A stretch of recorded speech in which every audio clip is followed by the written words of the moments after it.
Welcome to the Propreneur Podcast, where we help practice owners become better entrepreneurs. I'm your host, Dino Watt. And welcome once again, everybody, to the Propreneur Podcast. I'm your host, Dino Watt, and excited to have you here again. As always, trying to bring you the best practices for your practice. And we just want to give another shout out and a thank you to all of you who have shared this podcast with your friends and your colleagues and help them understand how they can find the best practices right here on the Propreneur Podcast. And today is, again, no exception. We are always trying to bring you the best information we possibly can with experts from inside and outside of the industry. I'd like to welcome to our podcast today, Lori Hibma from the Before Happy Hour podcast, who is here to share with us some amazing insights, not only on her career in marketing in the healthcare profession, but also in some really personal and serious issues that I think we should talk about. So welcome to the show today. Thank you, Dino. It's a pleasure to be here. Well, we've been able to have a little bit of a pre-podcast interview a couple of weeks ago. And what was really cool about that was I got to learn really the plethora of things that Lori is an expert in and can share with us. And we narrowed it down to a few things, but tell us a little bit about your story, because I think stories are what connect all of us. How did you get to this place in your life and what you're doing now? Yeah, so I mean, I've always been kind of my own entrepreneur. I've had businesses. Oh, I don't even remember. I think the first business I ever had was my own little paper route. But oh wow, paper route. Yeah, my husband and I've always been the second income for the family, and I've always had some kind of side gig going. And it just kind of happened very naturally. I was working in the healthcare industry and met a bunch of different people that really helped kick me off. But, prior to that, I had my own photography business. This is back in the day of film. So quite a while ago. when you had to limit your picture taking, you had to be very choosy. It was not spray and pray. I mean, yeah. It was not, it was very specific. Yeah. So, I started multiple different businesses over the time and ended up in healthcare just because of connections that I had and people I knew. And so I started a marketing agency, which then soon became two marketing agencies, which then started growing into other companies and morphing into different directions. And so recently I kind of stepped down as the role of CEO, and I'm just CMO in the marketing agencies now, which is kind of a nice, actually, it's kind of a happy accidental, I don't have to work so hard anymore.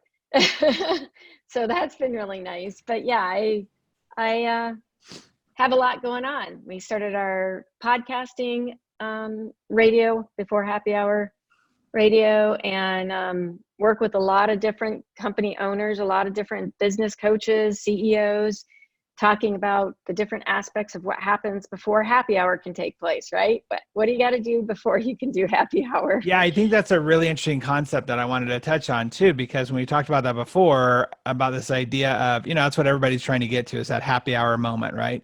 Mm-hmm. Even so back in years and years ago, I used to be in the movie industry, and we would get to that last scene that you were shooting, and they call it the martini shot, right? It's the last thing. Right. Boy, we worked like all day. Just, is this the martini? Especially when it's a longer day, right? Is this the martini? Yeah. So it's the same type of idea, right? Like, okay, can we go to happy hour now? Can we be done? Can we, how close are we to being over? And these are questions we all think about throughout our day. I even do it here while I'm sitting by myself. It's like, okay, is this the last thing I should do before I should call it quits for the night? Right. So how did that concept come to be? And what have you seen the results of the Before Happy Hour conversation? So the concept came about because it, like you said, it just seemed like people were always just waiting for happy hour. And I thought, I'm not sure what that says about a business or a company or a person independently. If all you can hardly wait for is happy hour, then you're not doing something right. Yeah. During the day. Because you got to love what you do, right? I mean, we spend how much of our lifetime working?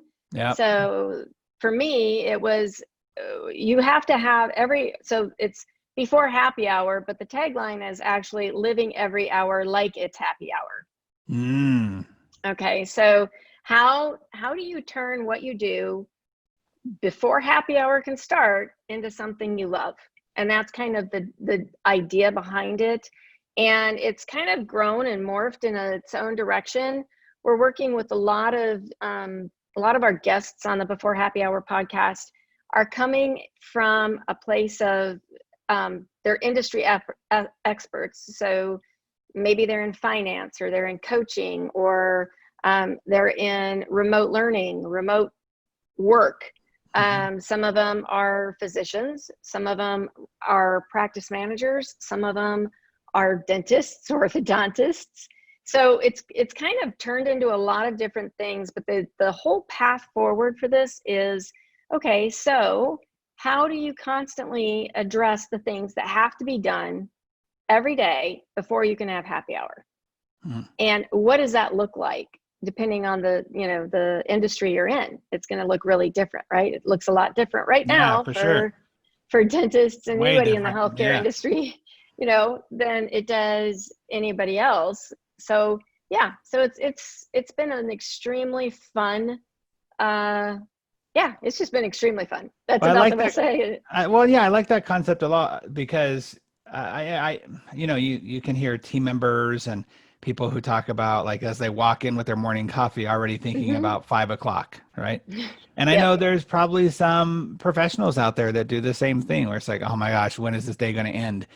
And if you're not really in the moment and acting like, no, this is all a happy hour, this is all the fun and the joy, people feel that energy rubs off. And so I think that's really fascinating. I'm sure your experience also as a practice administrator has given you some insights into that, not just working in the practice, but as an administrator, you're dealing with multiple personalities, not from one person, hopefully, but multiple personalities inside that office. But that you're having to manage all of that, and in some ways be that cheerleader. I hear a lot from docs or practice managers or office managers who struggle with this idea of, like, what really is their responsibility. And when it comes down to it, I think a lot of your responsibility is being that cheerleader for the entire practice, for the doc, because they can't do it all themselves. He or she has a lot going on. So you have to be that. How does that influence what you end up talking about on the show? So, it really does. So the difference is, and I always call it, if you had paint on your hand, right? So if you have paint, if you stick your hand in a bucket of paint, you walk around, you're going to get that paint everywhere. So the personality of the person who is the practice administrator, the office manager, the front desk, every single person is going to have an impact, not only on the doc, but they're also going to have an impact on every patient that walks in the door, right? So if you are the one that walks in and says, you know what, I'm making the decision today to just be happy. And everything I do, I'm just going to make that decision. And I think what you see better communication, you see better customer service, you see better skill sets emerging out of your employees and your team members. So choosing to be happy, choosing to address every situation every day is going to have a situation that's difficult. So if you choose to address those situations in a happy way, right? And I'm not saying you walk around with a giddy smile, being a goofball, right? But you decide that you're just not going to let something ruffle your feathers. And you make that decision. You stick that, you draw that line, not in sand, but you draw that line in granite, and you just make the decision. I'm not going to let this ruin my day. It's so interesting. One of the things that I do on this show, and I talk about often, is I try to put myself in the position of the practice owner driving home or driving to work, listening to this show, and think, okay, what questions would I be asking, or what would I be saying to my radio right now, right? Or my iPod right now. And iPod, who has an iPod anymore? Okay, their iPhone. But, and so right there, I'm thinking the thought that came up in my head was well, yeah, easier said than done, which to that answer, to that question, or that comment, I should say, I always say to people when they say that to me, yeah, everything's easier said than done. There's literally nothing in the world that isn't easier said than done. So the point isn't that you're not going to have a bad day, or that, it's not challenging to be positive, but I feel part of your responsibility as a business owner, as a practice leader, even as a practice manager, because of the position that you're in, is to really work on that every single day, the same way you would work on your diet or your health, or have your Mhm. patients work on their teeth or their physical health. You have to work on it, make it a discipline every single day, which comes to a little bit of a topic that I want to touch on, which Right. is depression and frustration inside. We know that dentists have a very high suicide rate. We know Mhm. that physicians do as well. I'm sure right now with all that's happening with the pandemic, it's even worse. Mhm. And you have a very Mhm. special connection to mental health and suicide inside of this area. Would you share a little bit about that with us? Yeah. So unfortunately, we have a personal connection with suicide. Our oldest son committed suicide, and it was devastating. I always tell people that are struggling with those thoughts and concerns. A lot of times, what's going through their head is, everybody's better off without me. Yeah. And I think what people need to understand who are in that position is that's just completely a lie.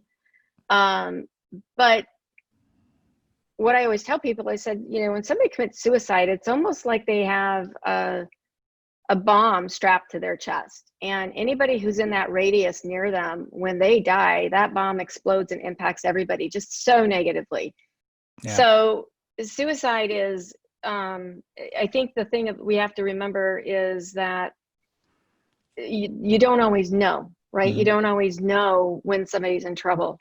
And if I were to give anybody a piece of advice, I would say, if you think for a moment, even just a fleeting thought, that somebody is in that place, or you're concerned about them being in that place, then listen to your gut and do something about it. Do Yeah. not put it off. Do not wait. Do not think, oh, I'm probably overreacting. I don't want to upset them. What if I'm wrong? What if I'm reading it wrong?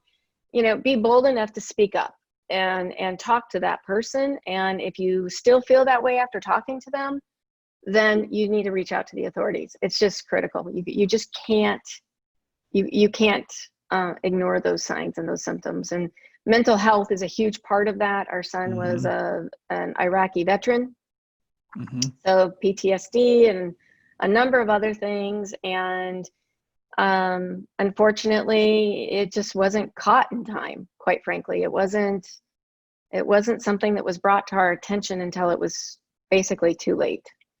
And Yeah. And that's where I love that you are speaking up and speaking out about it, and that you're mhm, using this platform that you have, and not only just your years of experience in this industry and the healthcare industry, but also just getting out there and talking about it, being open about it in a very real way. And as we talked about in the pre-interview, my brother yeah, also took his life. It's obviously a completely different scenario when it's a sibling versus a child. And I think one of the things that I'm really interested in is helping, yeah, asking doctors to help themselves, right? Reach out for help, know that they're not alone, know that the world would not be better. And we talked about this before about my belief that so many doctors just have this mentality that they can figure it out themselves, right? They've done this their whole right. lives. They can just put their nose to the grindstone and figure it out. They don't need that extra help. And it takes a lot of humility to ask for that help. But I hmm wonder if you haven't seen in your work the positive, or maybe even any tools if you might have, of where if team members might happen to see signs from their docs, what they can do, how they can reach out. Just like you were talking about just a moment ago, if you have hmm any inkling whatsoever, what do you do? Yeah, I mean, I think a couple of things. First of all, in our current state, right, where it's literally like week to week, are we going to be in the office? Are we not going to be in the Right. office? Yeah. And that makes it really hard, right? Sure. Because then you're in isolation. So Yeah. isolation is probably the worst thing. I think if the staff members are at all in any way, shape, or form concerned, they definitely are in an awkward situation because this is their boss, and you don't want to say the wrong thing or do the wrong thing. But at the same time, you have to remember, regardless of who the person is, what their position is, that they're still a person, right? Yeah, it's a human being in front of you. Yep. It's a human being. Forget the job title, forget, if somebody were to ask me a question, okay, so here's a question. Would you rather get fired from a job, or would you rather have your boss die? Put it that way, right? Yeah, You no, think about totally. it, because they're human. Of course, I would rather lose a job. Yep. I'd rather lose a whole lot of jobs than to have one person die that I could have prevented that from happening or been a part of helping them get help. Ignoring it is the worst thing that a staff person can do. They're there, they're seeing the frustration, usually there's other telltale signs, right? There's usually, you're going to start to see that they're not as clear in their day-to-day work. They seem to be distracted. They're showing up late. They're not on time for appointments. They call in sick a lot. And this, by the way, I'm talking about the docs and the staff, right? Yeah. It happens, but you start to see signs that just make you go, huh, what's going on? Mm-hmm. What is happening? Now, you can see some of those same signs and have good things happening, right? So if somebody's getting married, they're going to be distracted. They're going to be, so you really better know what you're talking about when you say something, but you usually know. But I would just say if there's an energy, there's an aura around it. Yeah. Yeah. If a team member is really worried, you'll never regret having the discussion if it stops somebody. I think it's very interesting. Even like, hopefully, especially people that are listening to this podcast, listen to Before Happy Hour, like that they are aware enough to know that if somebody were to come to them and say, hey, we're concerned, hey, is there anything we can do, that they are doing it out of the goodness of their heart. That there's like, if you're the type of boss that would fire someone over coming to you, telling you their concerns about you, they're probably better off not working for you anyway. Yeah, probably. I mean, let's face it, that's kind of a big deal. Yeah, it is. I think it's very interesting. And I would flip that as well too. I think, docs, it's important for you to be looking for those signs in your team members as well. Now, of course, you're going to have the team members who maybe are, they're late to work because they're just always late to work. And that's a whole nother issue we can talk about. But when you're seeing these things, I think it's important for you to be aware. I think that for me, the advice I usually give to my docs of being the best example of, let's be positive. Let me be the leader of positivity. Let me be the leader of inspiration and hope and aspiration. Let me be the person, because as they see that, then one, hopefully they'll be inspired by that. Hopefully they'll be more positive about their own lives. But number two, they'll know that you are someone who they could come to should there be a problem. Right. And I think that's a really important position to be in. I just think it's great that you're opening up this conversation.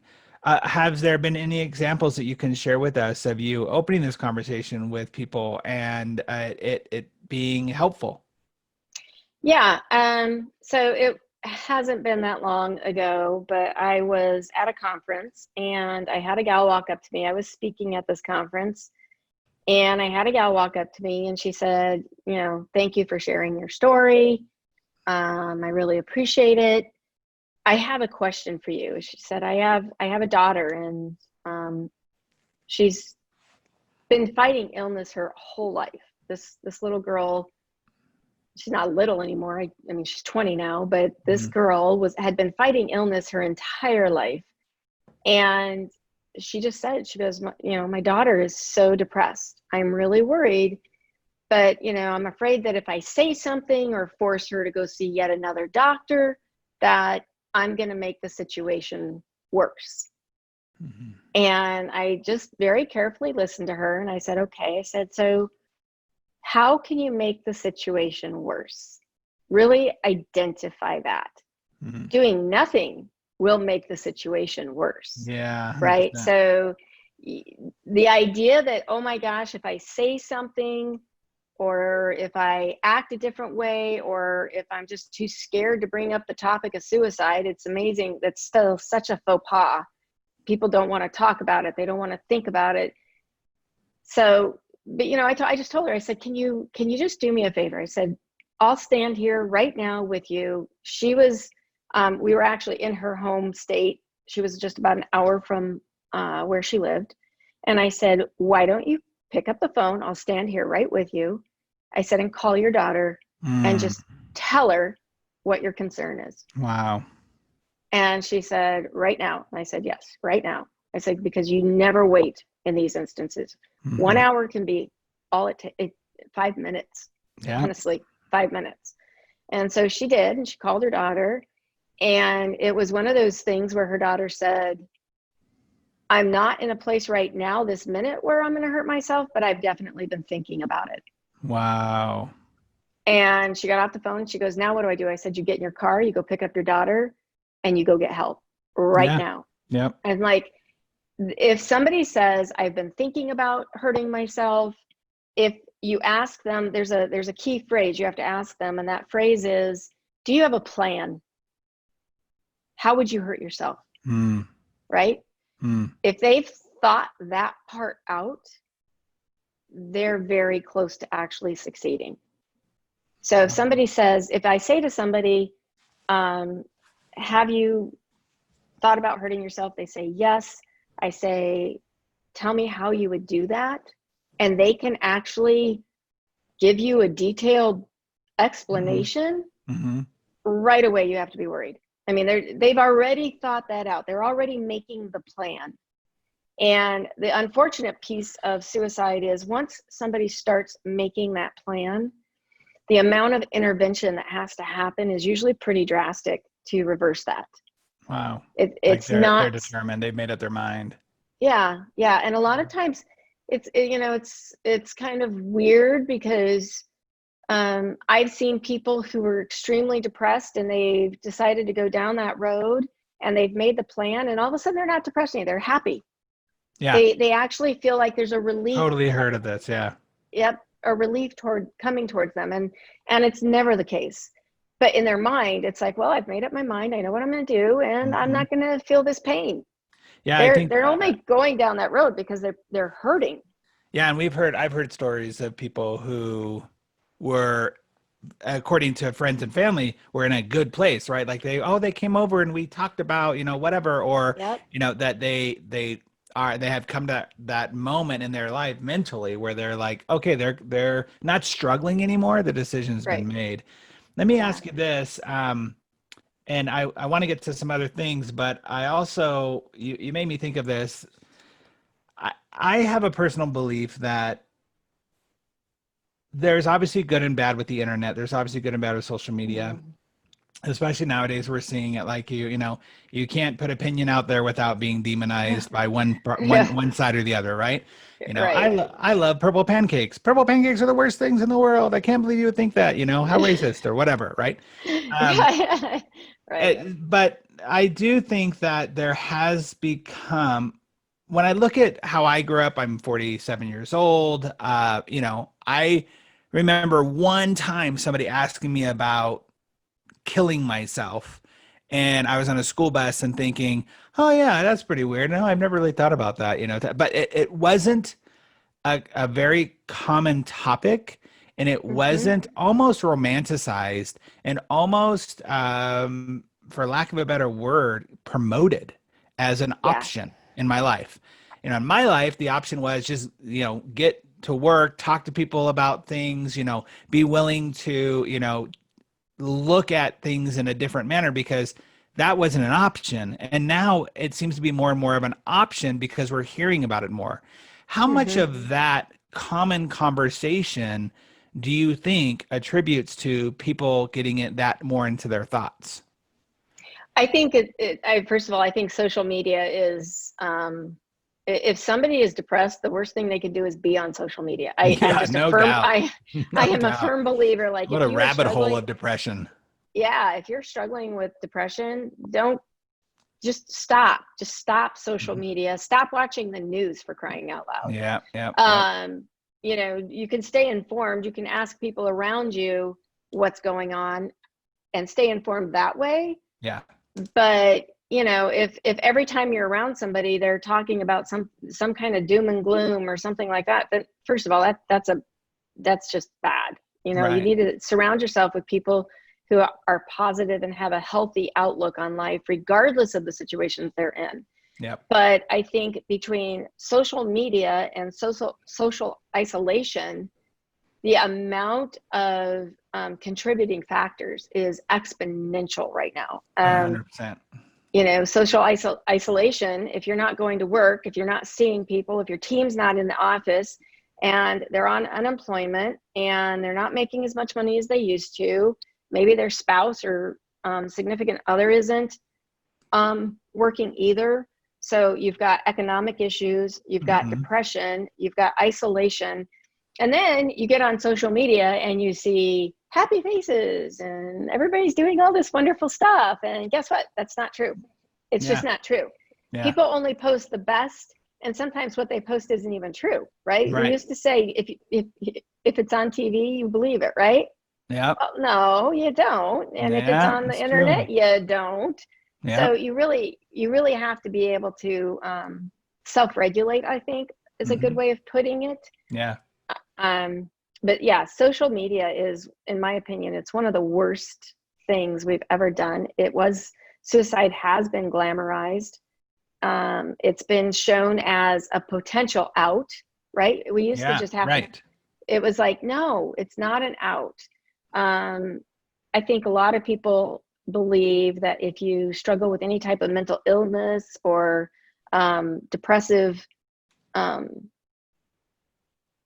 depression, anxiety, and psychiatric issues of any kind, I think that people feel like that it becomes more acceptable. Well, they were depressed, so that made it okay.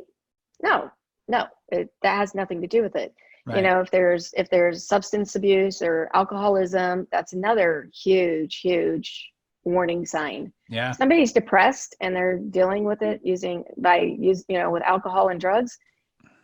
That's a big issue. They're not dealing with it by using They're alcohol not. and drugs. Exactly. Exactly. Yeah. And, and typically, like I said, you'll see a change in behavior. That's usually pretty easy to pick up if you're paying attention. Yeah. That's the key word there. The two key words, paying attention. Well, I think that hopefully those that are listening, on your drive to home or to work, just understand that is the most critical thing, is pay attention to yourself and your own feelings first. And, what's the shift that's happened, especially right now, there's a lot of it, but here's the thing. There's also a lot more understanding. I believe there's a lot more people who get it, that are willing to have that conversation with you if you are struggling.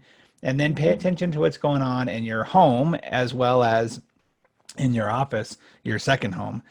I think it's just such an important message. And I just want to thank you so much for sharing that with us and sharing your personal story and allowing us to be a part of that and hopefully raise some awareness around that. Just thank you for that. I appreciate it. Yeah, no problem. Hope it helps somebody. Yeah, absolutely. Let's shift gears just a little bit to talk about how you shifted a bit in your business as well. I want to talk, I've been a big promoter over the last 4 or 5 months around virtual appointments and virtual exams and things like that.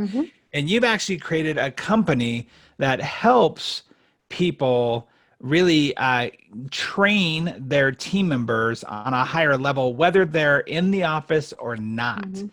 And one of the conversations, and that's called Train to Engage. Is that right? Yes, that's correct. Yeah, Train to Engage. And one of the areas that I was really fascinated about was when you have remote employees, which I think a lot more people will be going to, whether it be remote because they're stuck at home or remote because you had an amazing admin assistant that you don't want to lose and they're moving to Florida and your office is in California. And you still want to be able to have them, and through the miracle of technology and Zoom and conference calls and all that, we can use them still. We don't have to lose those great workers. Let's talk a little bit about Train to Engage, what the purpose and what your goal is with that. And then I also want to talk about looking for those signs, kind of tapping into what we were just talking about, the signs of stress and distress within those team members when working remotely. Yeah. So So train to engage, the idea behind train to engage is regardless of what type of company you have, medical practice, dental practice, standard,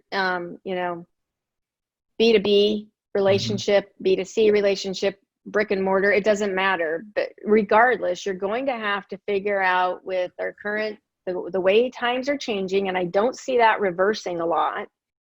Then you have to figure out, first of all, you're going to have to figure out how to train remotely, how to hire remotely, how to engage them for that water cooler talk. That's what I call it, is water cooler talk, remotely. So the idea is, if you do it the right way, it's going to be able to be something when you train. So one of the things we've done is we've got an online platform that allows us to put together any and all kinds of training that you can imagine. I mean, if it can be done on a computer, we can put it on our remote platform.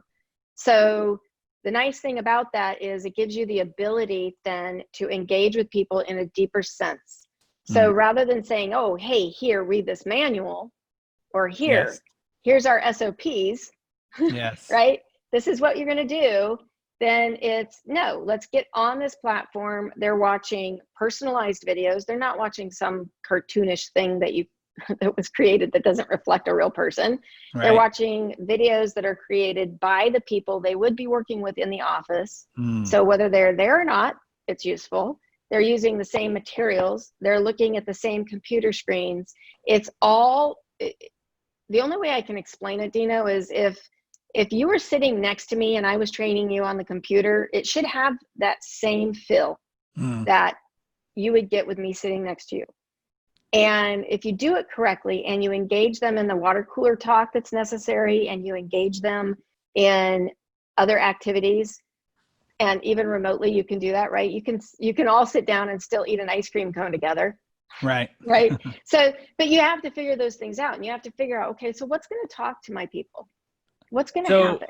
So is it a platform that you, if I was the doctor, I would be creating my own videos and putting them on the platform, or is it a platform that you've already created those videos and we get to watch those videos? No, actually we work specifically with the doctors. We create the videos, but we sit down with the doctors and literally walk them through it. So the doctor comes to me and says, I need to train my front desk. Right. It's like, okay, let's talk about what you want your front desk to look like. And we go through that. Everybody does things just a little differently.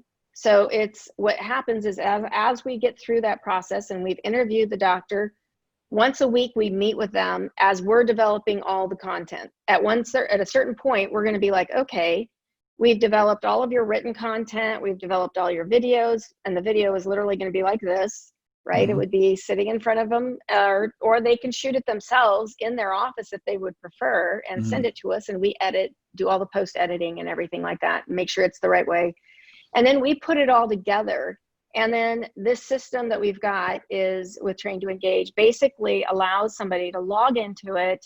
They can see exactly what training they're expected to do. They get reminders if they don't do it. The doctor is notified when it's done, how well they did. There's quizzes, there's tests. It's a complete program. That's awesome. And then what's really nice is that it's all compatible with different HR systems, right? Or practice management systems. So if an employee goes through this training and then a problem arises in a few months and they're like, oh, but I didn't know that. But it was part of the training. You can pull it up and say, yeah, you did know it. You finished this whole section on the training. Yeah, we've already covered this. Yeah. We've already covered it. You did know it. So we're going to give you, I always tell our team, we have the assumption of 3. First assumption is you didn't know you should do it. Second assumption is you knew you should do it, but you weren't sure how, or you didn't have the right tools. And the third assumption is you just chose not to. Right. So you have to make that, and like, okay, so where in this situation did that person fall? Right. And the idea behind the platform is that it's compatible with HR. So you've got all of your compliance, HR compliance. You've got the ability for handbooks, all documentation, everything needed from a training standpoint in one place, including your library and your resources. So you don't have, this you don't have this filing cabinet over here or this flash drive over there or Google Drive doing this, or you have it all in one place so you can duplicate it easily. And if you do the system the way we suggest that the doctors use the system, and the business owners use the system, they never have to worry about, am I engaging regularly with my team? Right? Because and they can see it, and the system actually will require them to. Right. But it's not long. It's like, okay, can you spare, if you're hiring somebody remotely, can you spare 15 minutes a day to engage with them? I think so. Yeah. Why not? I mean, if you're hiring somebody in your office, wouldn't you spend at least an hour or two with them anyway? Yeah, that's true. So if you could, but the idea is that you don't have to be there sitting next to them, hand holding them every minute of every day. So the idea is to spend less time, less money, and get the same type of training in the hands of everybody across your team. Yeah, I love it. I think I'm a huge fan of video recording, of using, for me, video taps into all three of the learning styles, because you can hear, obviously, so the visual, the auditory, and then also the data driven, where you can throw up the stuff you want to, use captions. If you want to throw up questions on the side or after a video, you have all that ability. And I think it's so powerful, and it's set it and forget it type situation. I still do every once in a while with some of my doctors. I'll give a breakdown of, let's just say, use your example of a front desk receptionist who, I call the director of first impressions. Say you're training a new person. Well, you're probably going to take the most qualified person in your office to train that person, which typically is like your office manager, or your practice manager, or your front desk, or your front office manager. And they now are taken away from their job for at least 5 hours a day, where they're training someone on little tiny things. And let's just say we do that over 3-4 days. Well, you've just cut the productivity of that office manager in half, if not more, because you've taken away from the thing that they are really good at doing and should be doing, spending all their time with, to do a job a recording could do, and a job a training program could do. So I think it's very important for people to see the money that they're missing out on when they are not using products like Train to Engage and helping people get that. And now with the remote opportunity, you have people on the same mindset, understanding. If you could break down to, training people about your culture to make sure they're talking. I'm actually in the middle of doing an assessment for a company where I've been listening to some of their phone calls, and I'm like, wow, this is not, I know the company. I know the people who started the company very intimately, and what their vision and their plan was, and what happened in their first and second practices. And now they're over 100 practices, and it's not the same because they don't have this system in place. So it's very, very important. So let's talk about, though, some of the things that we want to be looking for when it comes to the good, the bad, and the ugly of these remote team members. Yeah. So, I mean, obviously, you've got to worry about isolation. You have to worry about depression. I think one of the biggest issues, though, that you're going to deal with is, are your people able to work remotely well, right? So the good, the bad, and the ugly of working remotely. So there's a couple of different things, the good, all right? You have a flexible schedule. But if you're a dentist and you're doing virtual appointments, you really don't have a flexible schedule, which really means that your staff doesn't either, right? I mean, now you can schedule it at any time, right? But when you are doing those virtual assignments or appointments, you've got to have staff ready to go too. It usually isn't a one-man show, right? You've got insurance things that are happening. You've got scheduling things that are happening. You're determining, is it an emergency case? Do we go into the office? Do we not go into the office? What does that look like? And so the good is, it's a flexible schedule.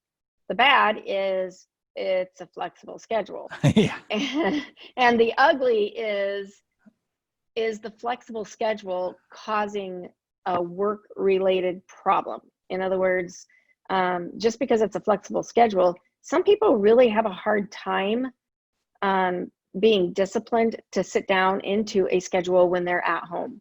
It's different, right? You've got the kids, the dogs, the doorbell, everything's going on, the laundry, the dishes, the dinner, it's crazy, right? So the ugly of all of that is, when you have somebody who in the office, they're great, but all of a sudden you feel like with them being at home, you're asking yourself, what am I paying this person for? That's a Yep. problem. Yeah. If you're asking that question, Yep. and it's because of a remote learning or a remote situation, then you've already got a problem. Yeah. I think one of the biggest things you can do then at that point is, if you are opening your practice enough to do emergency services, you put that person in the place of, okay, when we have emergency services, you're going to be the one that does this with me. Right. Because this is better for you. It's better for the business, for you to be in the office than it is for you to work from home. But then you make sure you have things like a training program of things they still have to accomplish at home. Right now, with people having more time available to them than ever before, training should be like number one. Right. Totally agree. Number one thing they Yep. should be doing is training. And there's I thought no of that reason during the breakdown. why I was not. like, well, man, if you don't come back as a crazily well-oiled machine, then you've wasted some time. I had a guest on my podcast at one point, Cameron Harold, the former CEO of 100 Got Junk, and he was saying, if I go into a restaurant after all this is over and there's not like new dishes or a new decoration, I will feel like that person had wasted the opportunity to update. And the same thing with your team members. Like if you going back to the same routines, the same ideas, you've just wasted an opportunity if not, if you haven't done all that training. Yeah, well, and update your processes, update your Yeah. procedures, Yeah. look for new equipment. It doesn't mean you have to go broke buying it. No. There are a lot of practices that are closing their doors for good. A lot of Yep. people retiring. Yep. You can get some amazing things if you just put your mind to it. And it kind of cracks me up because our docs, a lot of them feel like, well, I have to do that. They're still thinking Right. that they have to do that. I'm like, no, you have a staff. You're Yep. paying them. You got the PPP loan. You're paying them. Yep. Have them do some of the research and legwork for you. They can do it just as easily as you can. Divide and conquer. So yeah, I think it's a really big deal that people understand that right now you actually have the opportunity to make your business come back so much better, so much stronger.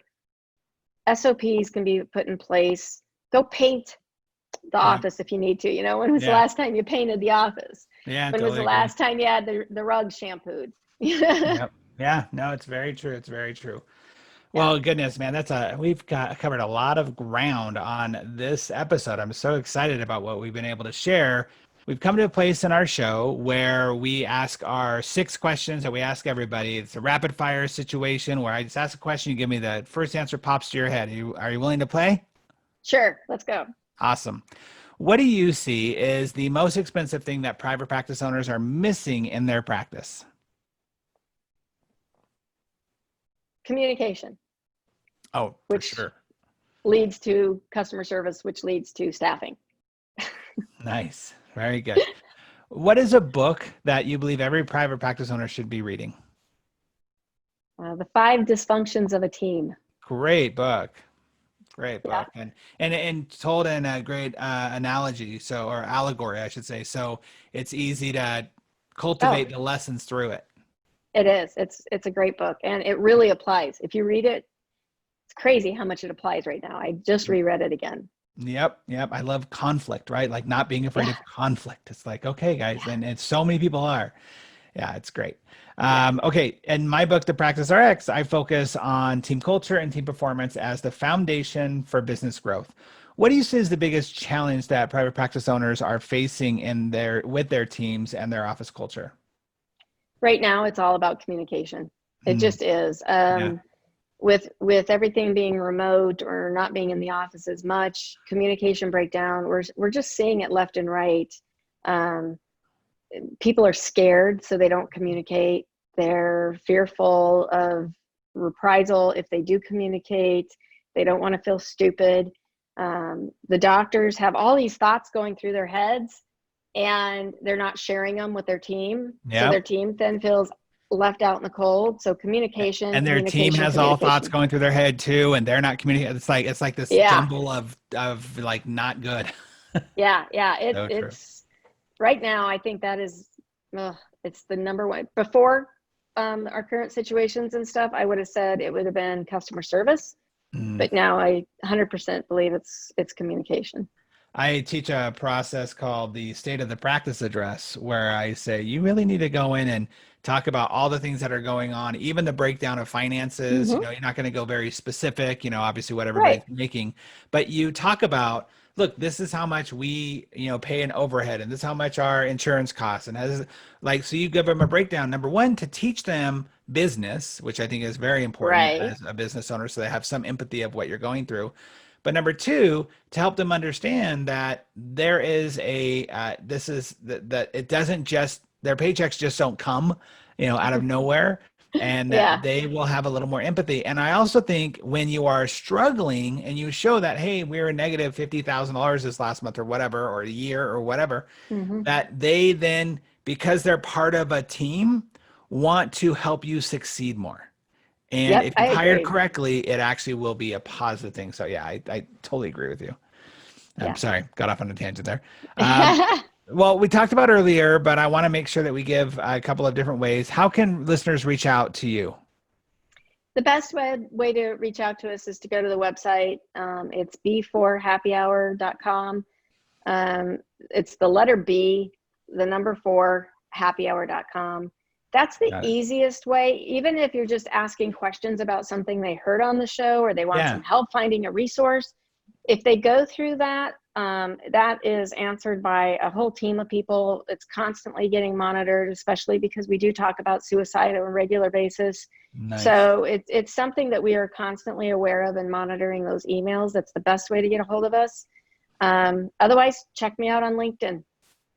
LinkedIn, and subscribe to Before Happy Hour podcast. It's on iTunes and Stitcher and all those Yep. fun places. It's Yep. great. Yep. It sure is. Awesome. Make Spotify, sure you iTunes.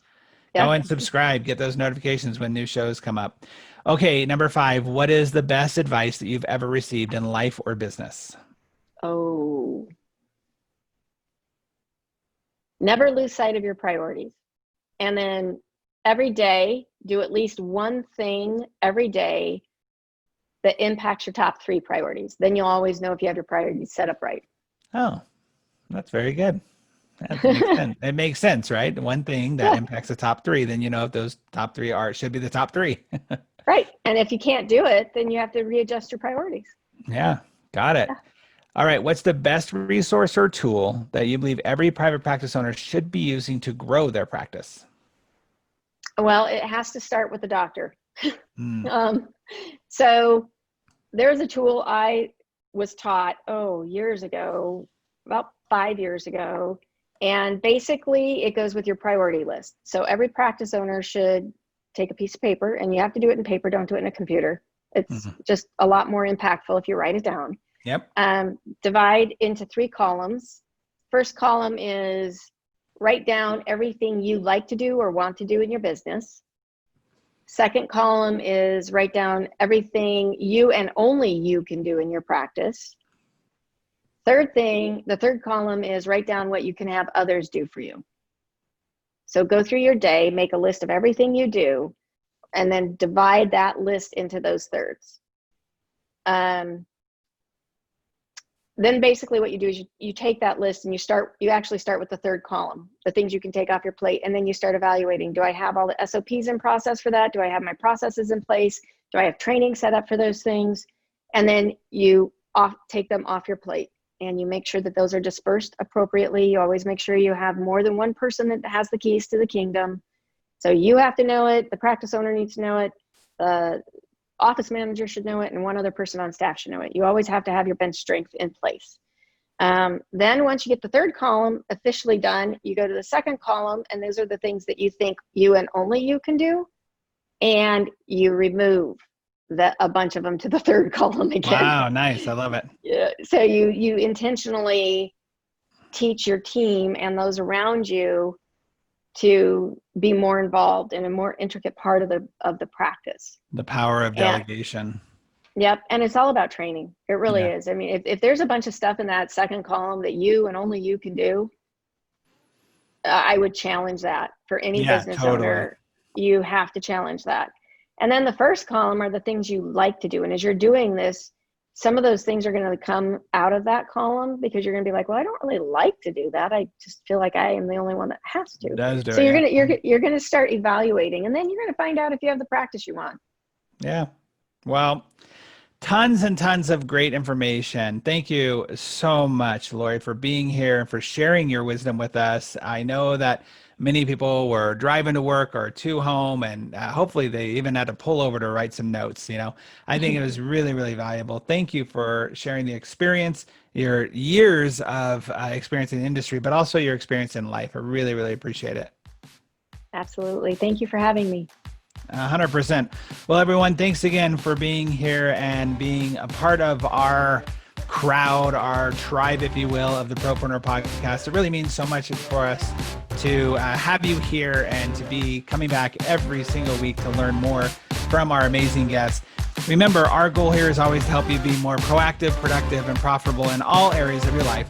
Don't forget to subscribe and tell your friends about it. We will see you on the next episode. Thanks so much again for listening to the Propreneur Podcast. We really appreciate your support. If you haven't subscribed already, please make sure you do so. Also, if you feel like you might be a good fit for our podcast as a guest, or know somebody who you think would be, go ahead and email us at dino@dinowatt.com. Again, thanks for support. We'll see you on the next episode.